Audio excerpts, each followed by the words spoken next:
오늘 우리에게 주시는 하나님의 말씀, 출애굽기 14장 31절부터 15장 2절까지의 말씀입니다. 봉독하겠습니다.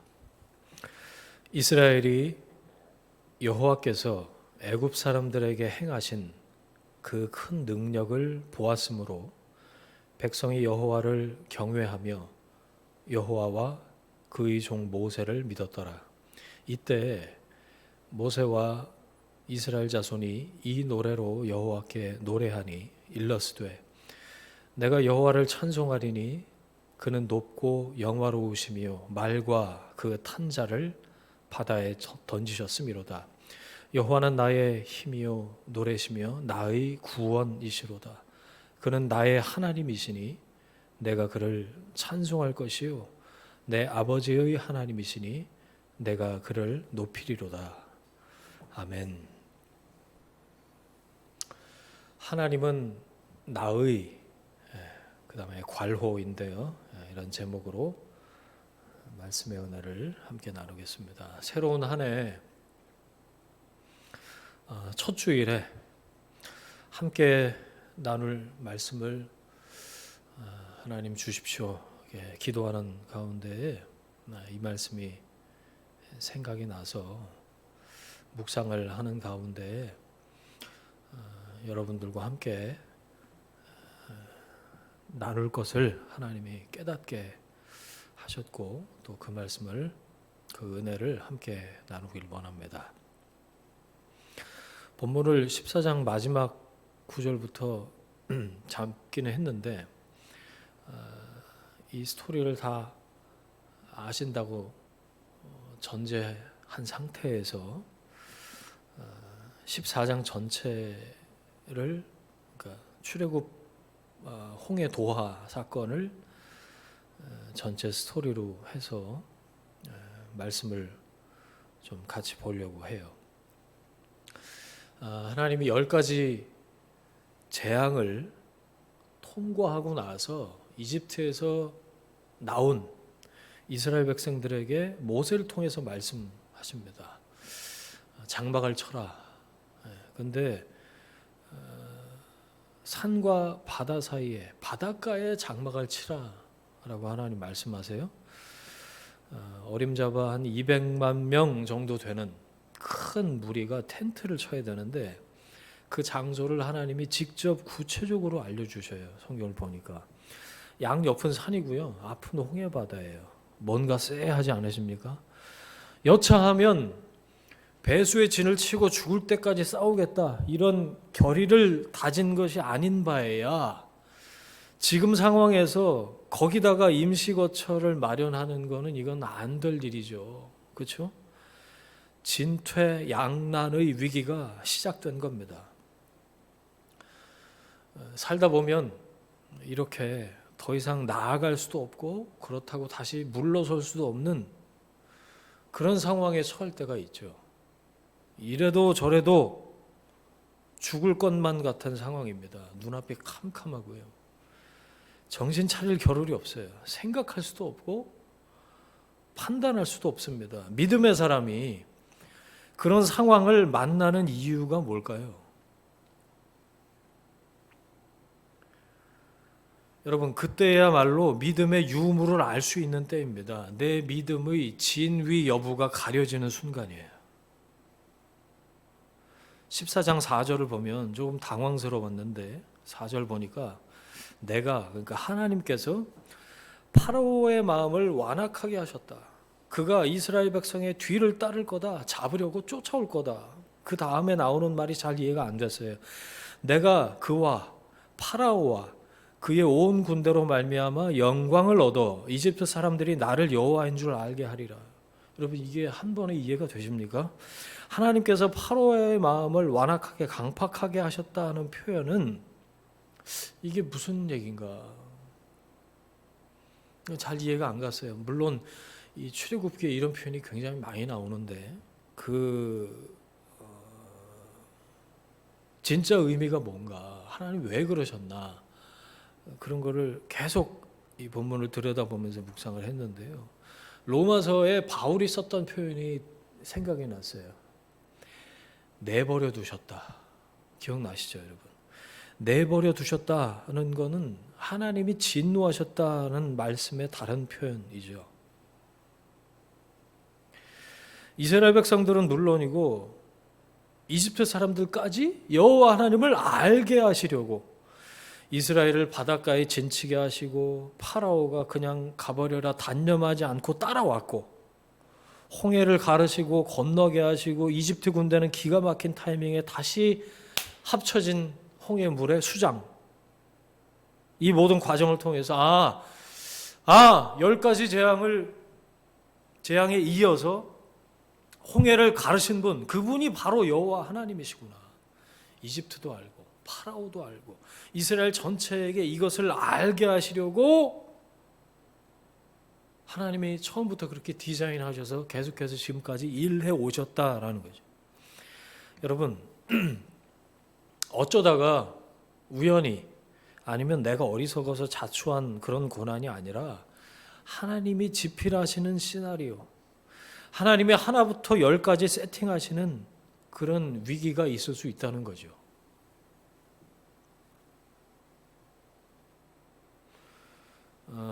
지난주 마지막 12월 마지막 주일에는 욥기 말씀을 통해서 까닭없는 고난에 대한 말씀을 나눴는데, 오늘은 좀 다른 측면의 고난의 위기의 다른 측면을 저는 출애굽기가 이야기하고 있다고 생각해요. 하나님이 세팅하시는 위기, 이유가 뭘까요? 성경에 나온 그대로예요. 하나님이 영광을 얻으시기 위해서, 당신이 여호와인 것을 알리시기 위해서, 너희들 내가 누군지 알겠느냐? 하나님께서 깨닫게 하시기 위해서. 물론 그 과정 중에 있는 사람은 이집트 사람들 쪽에서 여러분 생각해 보세요. 이 어려움의 뜻을, 고통당하는 이유를 알 길이 없어요. 그런데 이런 위기는 순식간에 지나갑니다.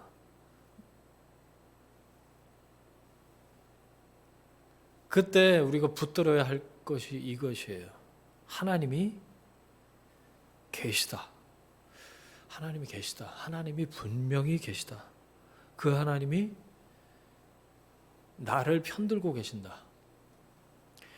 히브리서 11장 6절 말씀, 믿음이 없이는 하나님을 기쁘시게 하지 못하나니 하나님께 나아가는 자는 반드시 그가 계신 것과 또한 그가 자기를 찾는 자들에게 상 주시는 이심을 믿어야 할지니라.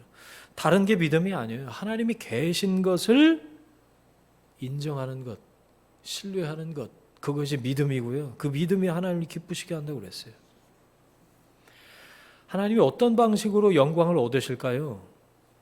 하나님이 세팅하시는 그런 위기가 있다고 말씀드렸잖아요. 그 이유가 하나님 당신 자신을 알게 하시려고 하신다. 하나님이 그것을 통해서 영광을 받으신다. 그러니까 어떤 방식으로 영광을 얻으시냐는 거죠. 하나님은 당신을 인정하는 사람들의 찬송으로 영광을 받으세요. 하나님의 하나님 되심을 인정하고 하나님의 통치와 일하심을 보고 믿고 경외하는 사람들의 고백으로 영광을 받으십니다. 그래서 오늘 본문이 15장 2절까지 이렇게 잡은 거예요. 죄악으로 가득한 그런 인간이 언제 하나님을 하나님으로 인정하게 될까요? 내가 어떻게 해볼 수 없는 벽을 마주할 때입니다. 그때 하나님의 개입과 간섭을 경험하고 하나님을 고백하게 되는 거예요. 그 벽을 아무리 넘어보려고 해도 안 되잖아요. 뚫어보려고 해도 역부족이고요.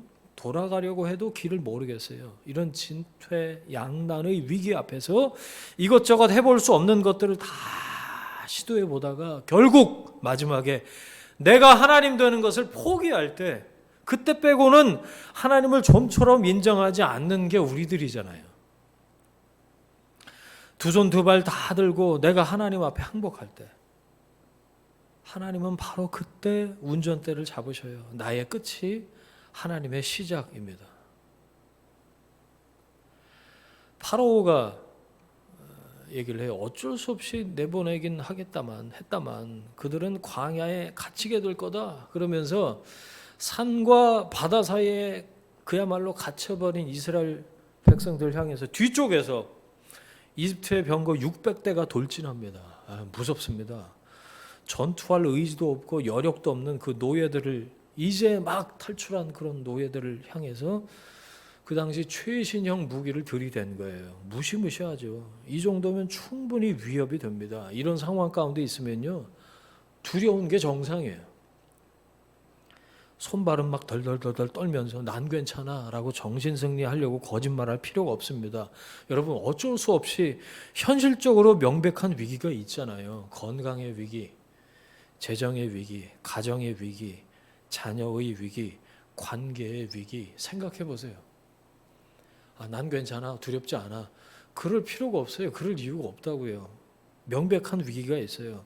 이스라엘 백성들의 믿음은 홍해 앞에서, 그리고 군대의 추격 앞에서 흔적도 없이 사라집니다. 아니, 이전에 믿음이 있긴 있었나 싶을 정도예요. 이 절박한 때 그들의 입에서 터져나온 게 뭐죠? 원망이 터져나옵니다. 10절, 11절, 4장 10절, 11절 보니까 이스라엘 자손이 심히 두려워하여 여호와께 부르짖고 애굽에 매장지가 없어서 이끌어내서 이 광야에서 죽게 하느냐. 두려워서 부르짖었다고 그랬는데 이건 믿음의 기도가 아니고 탄식이죠. 12절에 애굽 사람을 섬기는 게 죽는 것보다 낫겠다. 이게 하나님의 일하심을 본 사람들이 짐 싸들고 나오자마자 하는 소리예요. 10가지 재앙을 거기서 다 겪었어요. 두 눈으로 봤어요. 그걸 직접 경험했다고요. 그 사람들 맞습니까? 이 사람들이? 하나님의 강한 손을 목격하고 나서도 여전히 두려움과 절망에 사로잡혀서 원망하고 있습니다. 어떻게 이럴 수 있을까요? 어떻게? 하나님께 대한 신뢰는 도대체 어디 있습니까? 낱말할 게 아니에요, 여러분. 우리도 다르지 않다는 걸 이 말씀을 통해서 깨닫습니다. 눈앞이 두려운 걸 어째요? 뒤에서 최신형 무기를 갖춘 600명의 병거가 들이댄다니까요. 그런 위기에 샌드위치 당한 거예요. 앞뒤로 양옆으로 사방이 막혔습니다. 두려운 걸 어쩌겠어요. 하나님을 신뢰하는 방법을 배우는 과정은 인간에게 언제나 고통이죠. 하나님이 계셔야 할 자리에 하나님을 대체할 수 있는 것들을 상정하는 것 자체가 고통이라는 걸 깨달아야 합니다. 이 어리석음을 어떻게 멈출 수 있을까요? 사면초가의 위기, 진퇴양난의 상황에서 도저히 정신을 차릴 수가 없을 때, 바로 그때가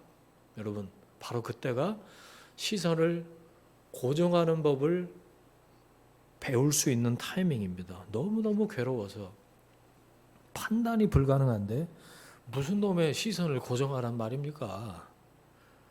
나의 도움이 어디서 올까? 시편의 그 시인은 그 시를 기록하면서 태도 혹은 몸짓 어땠을까요? 나의 도움이 어디서 올까? 분명히 두리번거렸을 거예요. 여기도 들춰보고 저기도 찾아보고 나의 도움이 어디서 올까? 그러면서 가만히 앉아서 무릎 꿇고 기도했을까요? 아니요. 어지럽기만 한 거예요. 나의 도움이 어디서 올까? 시편 146편 5절에 야곱의 하나님을 자기의 도움으로 삼으며 여호와 자기 하나님에게 자기의 소망을 두는 자는 복이 있도다. 여러분, 시선을 고정하는 것, 하나님의 신실하심에 집중하는 것이에요. 나를 두렵게 하는 그것보다 하나님의 임재가 훨씬 더 크고 그것이 궁극적인 실제라는 것을 깨달아야 한다라는 거죠. 이스라엘 백성이 두려워서 터져나오는 원망으로 하나님께 부르짖고 있을 때 모세도 여호와 하나님을 향해 부르짖을 뿐입니다. 성경을 보면 둘 다 겉으로 드러나는 형태는 부르짖음 똑같아요. 근데 다른 게 뭘까요? 모세의 부르짖음은 하나님을 향해 있습니다. 다급할 때 찾고 부를 그 이름을 기억하는 것, 그것이야말로 믿음의 능력이죠. 그리고 나서 13절 14절에 믿음으로 선포합니다. 너희는 두려워하지 말고 가만히 있어서 여호와께서 오늘 너희를 위하여 행하시는 구원을 보라. 너희가 오늘 본 애굽 사람을 영원히 다시 보지 아니하리라. 여호와께서 너희를 위하여 싸우시리니 너희는 가만히 있을지니라. 진토의 양난의 위기 앞에서 믿음의 사람의 행동 강령 1번 두 가지인데요. 1번 가만히 있어라. 2번 하나님을 보라입니다. 다시 한번요. 진토의 양난의 위기 앞에서 믿음의 사람이 가져야 될 취해야 할 행동 강령입니다. 두 가지예요. 1번 가만히 있어라. 2번 하나님을 보라입니다. 가만히 있어라. 어차피 두려워서 발은 굳었어요. 어디 도망갈 데도 없어요. 그런데도 어떻게 하면 하나님 말고 다른 것으로 내 수단과 방법과 인맥으로 헤쳐나가 볼까? 그것에 천착하는 게 우리들이란 말이죠. 가만히 있어라. 너희들이 하나님인 양 이것저것 해보려는 것을 애절하게 관두라는 말씀이에요. 이럴 때는 아무것도 안 하고 가만히 있는 게 가장 힘든 거 아시죠? 몸은 굳어 있어도 생각은 천갈래 만갈래 사방팔방 생존을 위해서 몸부림치잖아요. 두려워서 두리번 거리던 것을 멈추면 비로소 볼 수 있게 됩니다. 보이지 않던 것이 보입니다. 하나님을 보라. 하나님을 보라. 구원의 하나님을 쳐다봐라. 하나님의 신실하심에 시선을 고정하라. 두려움을 이기는 것은 사랑밖에 없습니다. 사랑이 두려움을 이겨요. 요한일서 4장 18절 사랑 안에 두려움이 없고 온전한 사랑이 두려움을 내쫓나니. 아니 무슨 하나님을 알지도 못하는데 무슨 사랑입니까? 그래서 오래 걸린 거예요. 그래서 계속 두려운 거죠. 그래서 이스라엘이 가나안 들어가는데 40년 걸린 거예요. 여러분 사랑을 배우고 사랑을 경험하고 두려움을 이기는 여러분 되시길 축복합니다. 아버지 하나님의 사랑 안에 여러분이 거하시고 있다는 것, 이것을 깨닫는 여러분이 되시길 축원합니다. 모세가 구원을 보라라고 자신 있게 질러 놓은 걸 하나님이 수습하십니다. 구원을 보라. 그런데 구원이 없으면 이 모세가 얼마나 뻘쭘하겠어요? 구원이 어디 있어? 라고 그 수많은 사람들이 또 들고 일어나서 뒤집는 것을 하나님의 미연에 방지하십니다. 모세에게 하나님이 이런 은혜를 베풀어 주신 거예요. 그런데 그 방법이 방향이 참 묘해요. 제가 출애굽기 한두 번 바뀌었어요. 그런데 이번에 이 말씀 묵상하면서 새로운 것이 이렇게 눈에 띄었는데 한번 보세요, 여러분. 15절 보시면 그들에게 명령하여 앞으로 나아가게 하라 그랬어요. 자, 보세요, 여러분. 이 앞이 어디죠? 15절에 나오는 앞으로 나아가게 하라 하나님이 그러셨는데 이 앞이 어디냐는 얘기예요. 지금 어디를 향해 있죠? 쫓아오는 군대를 향해 있지는 않을 거 아니에요. 양옆에 산지를 향해 있지도 않을 겁니다. 바다를 향해서 바라보고 있는데 하나님이 말씀하세요. 앞으로 나아가라. 예, 바다로 나아가라라고 하신 거예요. 여러분, 저는 믿음의 길이 이런 거라고 생각을 했어요. 위기를 만날 때 위기를 피하라고 하지 않습니다. 그래서 해결되는 케이스가 별로 없어요. 위기가 눈앞인데요. 앞으로 가면 바다인데 앞으로 나아가라고 하세요. 하나님을 믿기로 결정한 사람들은 말씀에 대한 순종으로 벼랑 끝에 서기도 하고 보이지 않는 천길 낭떠러지를 향해서 발을 내딛기도 합니다. 바로 그곳에서 믿음이 무엇인지 배워가는 거죠. 믿음의 현장 실습이에요. 분명히 이런 위기가 옵니다. 믿음은 글로 배울 수 있는 게 아니죠. 여러분 어떻게 하시겠습니까? 그렇게 다윗이 골리앗에게로 나아간 거예요. 달려간 거예요. 그 거인의 방식이 아니라 하나님의 방법으로 나아갔어요. 에스더는요, 아수에로 왕 앞으로 나아가면서 말합니다. 죽으면 죽으리라. 다니엘과 세 친구들 사자굴과 풀무불 속으로 떨어지면서 하나님이 건지실 거야 라고 고백하죠. 여러분, 누구나 안 된다고 그럴 때가 실은 하나님이 일하실 때입니다. 모든 사람들이 불가능하다라고 할 때가 하나님의 능력이 드러날 때예요. 내가 나를 포기했을 때 하나님이 일하십니다. 21절 말씀, 모세가 바다 위로 손을 내밀매 지팡이를 잡고, 어디 애니메이션인가요? 거기는 지팡이를 멋진 지팡이를 바다에 쫙 꽂던데 그거 아니고요. 바다 위로 그냥 손을 내밀었어요. 하나님이 말씀하신 대로 그렇게 했어요. 모세가 홍해 앞에서 한 일이란 지팡이를 들고 손을 내미는 것이 전부였습니다. 그게 도대체 무슨 일을 일으키겠냐고요. 자, 여러분 보세요. 믿음은 의심을 이기는 능력입니다. 자기 확신이 아니에요. 될 거야. 믿습니다. 이게 믿음이 아니고 말씀에 순종하는 게 믿음이에요. 베드로가 그랬어요. 선생님, 우리들이 밤이 새도록 수고했는데 잡은 것이 없지만 말씀에 의지하여 내가 그물을 내리겠습니다. 물맷돌 5개로 어떻게 갑옷 입은 거인을 상대한단 말이에요. 보리떡 5개, 물고기 2마리가 장정만 5,000명에게 무슨 양식이 되겠냐니까. 이성의 눈으로는 기적을 볼 수가 없어요. 합리적인 손으로는 어떤 기적도 일으킬 수 없습니다. 오직 믿음으로 기적을 경험할 뿐이에요. 말씀을 붙잡는 믿음이라면 그 믿음으로만 하나님의 통치를 경험할 수 있는 줄 믿습니다. 아버지 하나님은요, 아버지 하나님, 하나님의 아버지 되심, 지난주에 그런 말씀 나누는데, 아버지 하나님은 때로 당신의 자녀들을 믿음 없이는 살 수 없는 것으로 몰아넣고 믿음을 가르치시기도 합니다. 하나님이 세팅하시는 위기가 있을 수 있어요. 하드 트레이닝. 그때 곧 죽을 것 같지만 하나님의 아버지 되심을 묵상하면 이 테스트가 나 죽으라고 일부러 골탕 먹이시려고 아니면 벌 주시려고 이렇게 된 것이 아니라는 걸, 감당할 만한 테스트만 허락하신다는 걸 깨닫게 됩니다. 할 수 있는 게 뭘까요? 가만히 있는 겁니다. 하나님 바라보는 거예요. 말씀에 순종하는 겁니다. 무슨 이런 일이 도움이 될까 싶지만 그걸 하는 거예요. 바다로 나아가서 지팡이를 드는 겁니다.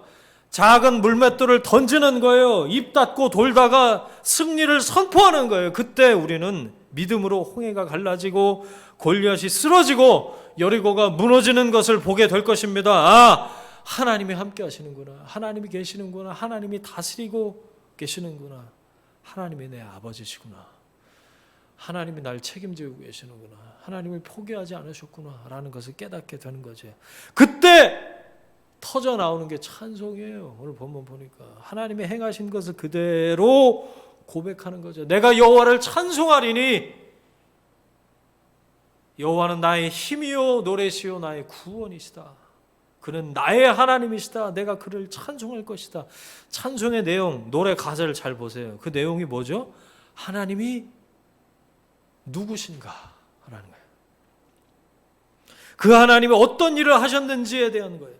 하나님의 하나님 되심, 하나님의 주인 되심, 하나님의 왕 되심, 하나님의 아버지 되심, 하나님의 목자 되심을 노래하는 게 찬송이죠. 주체할 수 없는 감정이 노래가 돼요. 모세가 노래하기 시작합니다. 여호와는 나의 힘이시오 노래시오 나의 구원이시로다. 여러분, 하나님을 나의 힘으로 삼는 사람은 세상이 두렵지 않아요. 비굴해지지 않습니다. 하나님을 힘의 원천으로 삼을 때 불안과 불만에서 벗어납니다. 시기와 질투에서 풀려납니다. 부족과 결핍으로부터 자유케 되는 줄 믿습니다. 구원은 하나님으로부터 시작되는 일이에요. 하나님이 구원이십니다. 하나님이 구원하십니다. 그 구원의 하나님을 노래하는 거죠. 모세가 하나님을 나의 힘과 나의 노래와 나의 구원이라고 선포하는 까닭은 그가 나의 하나님 되심, 하나님이신 것을 경험했기 때문이에요. 여호와는 나의 힘이요 나의 노래시며 나의 구원이시로다. 남의 이야기, 주워들은 스토리 말고 나에게 하나님은 어떤 분이신가? 하나님의 개입과 하나님의 통치와 나의 하나님이신 것을 경험하는 것, 거기서부터 진짜 찬송이 터져 나오는 거죠. 그래서 오늘 설교 제목을 괄호를 넣었어요, 여러분. 하나님은 나의 괄호. 이 괄호를 여러분의 고백으로 채우세요. 진토의 양난의 상황에서 두려움으로 탄식하면서 터져나오는 원망에 잠식당하지 마시고 가만히 있으면서 하나님을 바라보십시오. 그 사랑 안에 거하십시오. 두려움은 쫓겨날 줄 믿습니다. 하나님을 향한 나의 고백이, 찬양이 터져나올 줄 믿습니다. 2022년 올 한 해 내내 그 구원의 하나님, 아버지이신 하나님, 그 하나님을 경험하고 이 괄호를 채워나가면서 터져나오는 찬송이 그치지 않으시길 주의 이름으로 축원합니다. 하나님 누구십니까? 질문이 아니라 하나님은 이런 분이십니다 라고 분명한 나의 고백으로 예배하는 여러분 모두가 되시기를 주님의 이름으로 축복합니다. 기도하겠습니다.